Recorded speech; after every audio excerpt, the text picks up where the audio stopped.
His name is Jesse Bradley, first time on the show, played professional soccer in other parts of the world, and has a passion and a drive and an energy that will get you hooked in and engaged right away. Just did a couple of conversations with him. I can't wait to hear how he does as a radio star. So Jesse, welcome to the show. Jesse, you were a former pro athlete, and we'll talk about your career. What are the secrets to building chemistry in a locker room or a clubhouse? As you point out, it can be an intangible and it can take time to build it. Absolutely. Winning builds a bond, and winning builds friendships, and everyone's happy when you're winning. But the key is to have those relationships before the winning comes.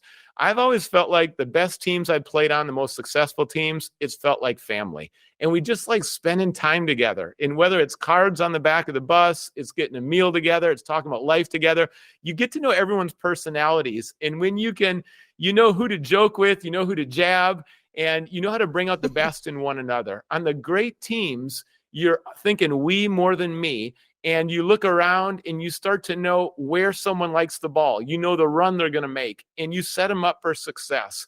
And when you bring out the best in each other, it gets contagious. And suddenly people are using their gifts, and they've never been playing at such a high level. And then someone else starts to do that. And pretty soon, again, it becomes contagious. So the best teams have the best cultures. It starts with leadership. It's the coaches, then it's the captain of the team. And truly, you drop the selfishness. You're not thinking about stats and awards, and you're not thinking about money or your next contract. You're focused on this group, and you're willing to sacrifice, make some personal sacrifices, go the extra mile. I mean, there's just a culture on winning teams that you show up early and you stay late because You're doing the small things well. My Scottish coach used to say, it's the wee things, meaning it's the little things. And he'd say, the way you do the little things is the way you do everything. And if you do the little things right, you're going to get the big results. And championship teams, they understand that. They do the little things well, and everyone's committed to it. You can't have silos. You can't have division. You've got to be on the same page. You got to have buy-in, and it always starts with great leadership. Oh, my goodness. That works in every locker room. Jesse Bradley is a former professional goalkeeper in the U.S., in Scotland, in Zimbabwe. We're so pleased to connect with him here on After Hours with Amy Lawrence on CBS Sports Radio. So, Jesse, we know that Seattle sports fans are excited about the Mariners. They're also extremely passionate about their Sounders. And you spent time there. You've got a big event coming up that brings people together for faith and family. What about that culture with the Sounders? Why do people buy into it, and why is it so successful there? Seattle's a soccer city, and you see that at all ages. I have 4 kids. They're all playing soccer. University of Washington, they're ranked number 1 in the nation, and I'm good friends with the coach. It's great to see players developed at every level, and then the Sounders have been so strong.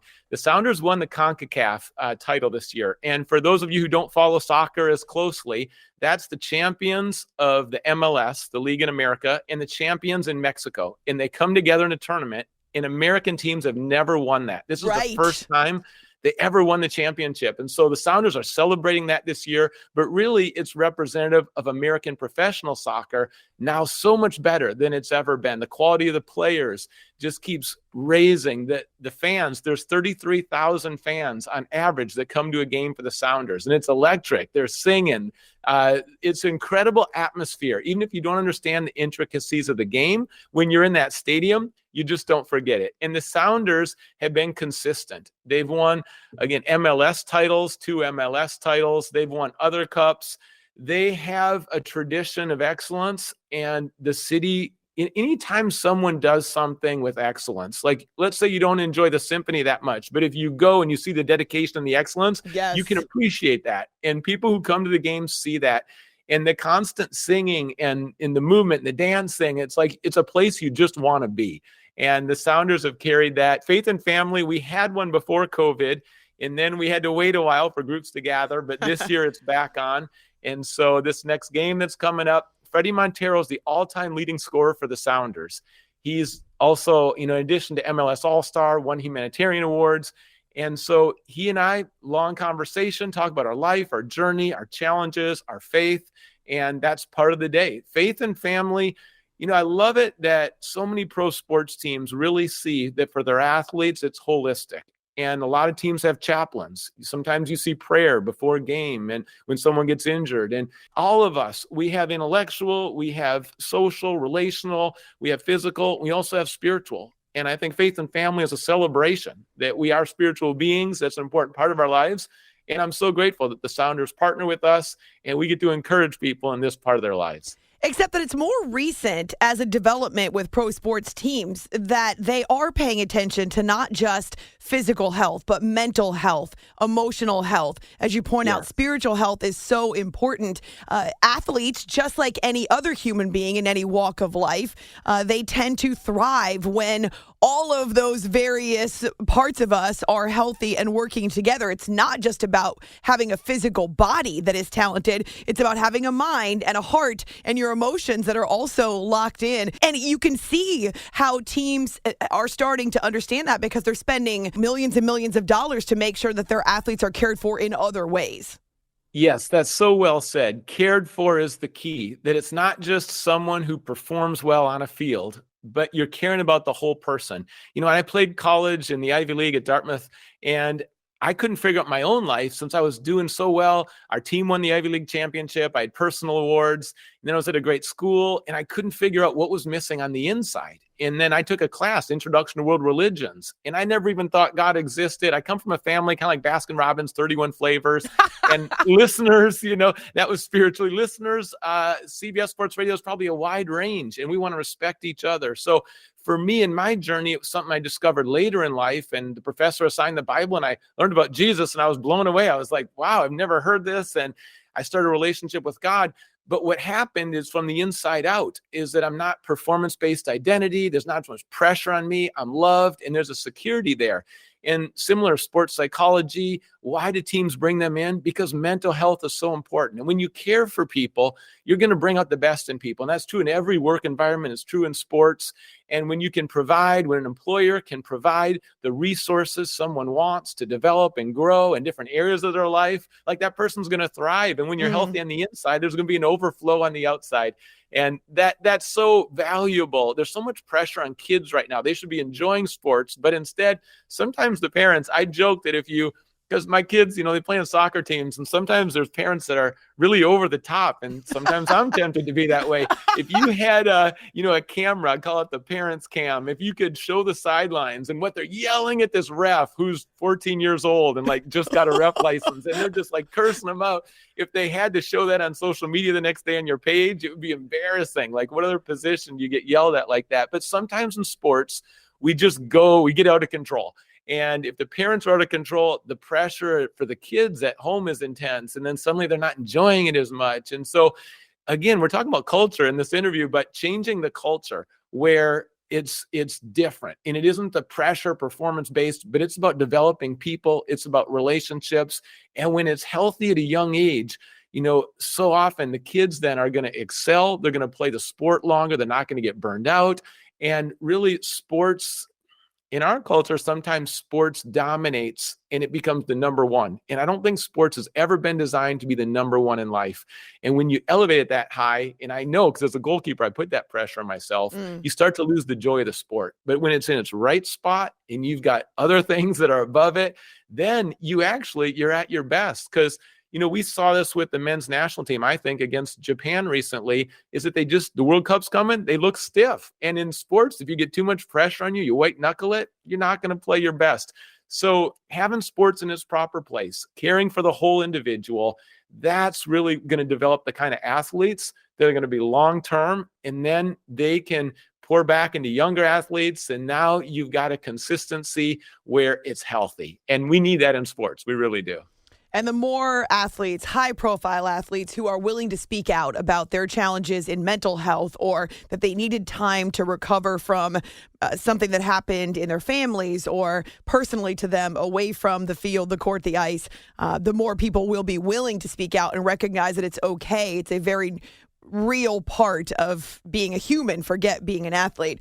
We're spending time with Jesse Bradley, who's a former professional soccer goalkeeper, and he played for the Sounders, but also played in other parts of the world where soccer is king. Jesse, why do you think it is that in the United States we lag behind when it comes to our passion for what people call the beautiful game? Such a good question. Amy, you do a great job. And CBS Sports Radio, I mean, I get that jingle. I was just sharing with our media director that jingle is in my head, and it's exciting to be with you today and talk about this stuff. The topics you're bringing up are so rich. Like you were just talking about mental health and for athletes to be able to be transparent. I played in Africa. My career ended tragically. I took a prescribed medication to prevent malaria, and it was the end of my career. I was fighting for my life for 1 year, 10 years to fully recover. Oh, And man. part of the side effects, of course, there was a physical side effects, but it caused panic attacks and waves of depression. And as an athlete, I never knew how to deal with those things. I never knew how to let people in. And overcoming that and restoring, kind of rebuilding my life and my mental health, there was a lot there in the recovery. And I won't get into all that, but again, that transparency, that letting people in, learning those skills, I was excelling on the field, but I didn't know in between my ears kind of how to work through things. And so I appreciate that reminder that we can be vulnerable and that a lot of times there's no healing until the revealing. And so when there's that transparency, then we can learn in some new coping skills like that I never had before. And, my experience overseas in Zimbabwe and Scotland, soccer is clearly the number one sport, tying into your question. Around the world, the World Cup's coming up. There's an estimated audience of 5 billion people. Wow. There is no sporting event that comes close. And so in America, we have great options. I mean, there's 5, 6, 7 sports kids are choosing from. Soccer is one of many. But in other countries, soccer's number one. There's no close second. It's not close at all. And America is making some great steps forward. I've thought in our country, soccer will really take off when the professional league is outstanding. And like I said earlier, the MLS is developed so much further than when it used to be because young kids need to see that picture and they need to go to the stadium and see the excitement and the high caliber of play. So that's happening. Soccer takes off in a country where the kids are playing in the streets. Now, there's a lot of youth soccer in our country. But when kids are playing in their backyard, when they're playing in the streets, when they're playing in the grass, at the parks, and they're just doing it because they love the game, that's a hint that it's taken off. Another one is great coaching. You can't have a top sport in the nation without phenomenal coaches. And that's something that we're seeing continually improve in the U.S. And, one bit of evidence that I would say is that when I go to soccer games now, people clap and they appreciate the intricacies and the details of the game, like their soccer intelligence, and they're picking up on it. And I think for Americans who are used to a lot of physical contact and sometimes violent and love the collisions, soccer doesn't have as many as some other sports. Or Americans who love goals, and it's like soccer, there's not as much scoring. So I think, that's a stumbling block in terms of embracing the sport. But I'll tell you, once you know the sport and you see the beauty of it and you see it around the world, that's why if you have a chance, watch the World Cup, tune into an MLS game and talk to some people who know the sport. Because once you pick up on that, then I've just seen so many people say, soccer's not for me. And now they're like, I love watching the game. I get up early Saturday morning. I'm watching English Premier League. And it's a phenomenal sport. It's one that you don't need a lot of money. You don't need a lot of equipment. That's why it's so popular in many countries as well. Yes. And then there's a lot of running. It's great for kids. And obviously, it's been a huge part of my life, so it's a passion. But I really think that America is appreciating it. The World Cup's coming in 4 years. It's going to be amazing, and we're building up to it. So if the U.S. team does well this year, no pressure. But I'm telling you, that's going to be a game changer in America. After Hours with Amy Lawrence on CBS Sports Radio. We're spending a few minutes with former professional goalie all over the world, Jesse Bradley. And Jesse, we were just talking about the World Cup and how important it is for Team USA to do well to continue to grow the sport here in the United States. It's already the beautiful game. It's already the most popular sport by far around the rest of the world. And for some reason, we lag behind. So yes, very important for the Americans to succeed in November.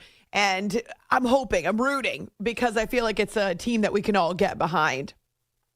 Now, one of the things that I have recognized about former athletes, and you shared a little bit of your story with us, that your career ended abruptly, and that you had it taken away from you when you still thought you had many years to give. One thing that I hear over and over from former pro athletes is how difficult the transition to go from playing a sport and being in that world and that culture to then finding a new purpose for their lives. You sound like a very passionate guy, a lot of energy, a lot of drive. So at this point, what drives you? You're done playing soccer. You've recovered physically. What do you pour your energy into? Thank you so much. The women have been phenomenal in the U.S. They've set the bar high. Now the men, let's go, guys. Yes. Let's get there. Let's get there. What I discovered in my recovery is that there's a hope greater than our challenges. I learned that my identity can't be performance-based. What I do is not who I am. And then my faith grew. Now I'm a pastor and speaker. Now it's my joy to spread hope to really hundreds of millions of people around the world. And it's something I never saw coming. Ending sports is brutal. I miss the locker room, miss the guys, miss, the competition, the stadium. You're never going to have that exact same thing. And for a lot of athletes, it takes time. It took me time to discover what's next. But I love giving back to the community. I love connecting with a wide range of people. I love that in our church, there's people from all nations and cultures and ethnicities. And I love a place like Seattle where people ask the hard questions about faith because that was me. I had hundreds of questions and I want to kick the tires and find out what's going on. So I love those conversations. And, we continue to provide content. Hopehabits.org is a new website where we're bringing that content for people who might be struggling in their marriage or struggling to find hope. It's all free. And we just want to be there for people. People are on their phones. That's where they are. Meet them where they're at. And we want to provide the content, answer the questions, or at least have the discussions that are relevant for people today. I know that you have your Faith and Family Night coming up. You mentioned your website. And also you've told me previously that you're attempting to bring awareness and resources for clean water in Africa. So I guess my last question would be, how do you have time to juggle all of these things, Jesse, with 4 kids? No kidding. Passion drives me. I think fire is more important than form. Like our family, we have 4 kids. 1 is adopted. I'd love to see no foster care system in America. I'd love to see every kid in a forever family. You mentioned our initiative with clean water. We can have clean water for everyone by 2030. I mean, $50 brings clean water for a child for the rest of their lives. I love bigger picture goals where it takes everyone to rally and step up and just to see something happen. And I wake up every day, Seattle's coffee everywhere, but I'm just feeling fully alive even before or without coffee. Like when you find the pain in my life has forged and fueled a passion and a purpose that I didn't even know before that. And I think that if you're going through a setback right now, just listen to what can be redeeming, what you're learning, and then how you can make a difference in someone else's life going through that same thing. And more than laws or more than a politician, more than too much pressure on the government, like we all need to step up and love our neighbors, discover what our talents are, and just come alive, like live that vibrant life. It doesn't have to be compartmentalized. We all have struggles. We all need each other. And I'd say like we need God too. We need love towards ourselves, from other people, and from God. And when you receive that love, then you're filled up and then you've got something to give. And that's when life gets exciting. Love God and love people. It sounds so simple, and yet it really isn't. So you can find Jesse on Twitter at Jesse J. Bradley. And you can also check out his website for a lot of these various resources. It's jessebradley.org. And promise me we'll have you on the show again. Maybe you can be our World Cup correspondent once the U.S. launches forward, because it's been so great to talk to you, and I feel like we could do that for a long time. I loved it. Yeah, and I would do it anytime. Let's talk more soccer. Hopefully you get a lot of emails and comments about, yes, finally some soccer. Let's dive in more. But Amy, thank you for all you do. You've been consistent. I mean, you keep a lot of people encouraged and inspired at a time of the day when not a lot of people are there. So just keep, spreading that hope. And thank you for your faithfulness in your role, because that inspires people in their role and in their work as well.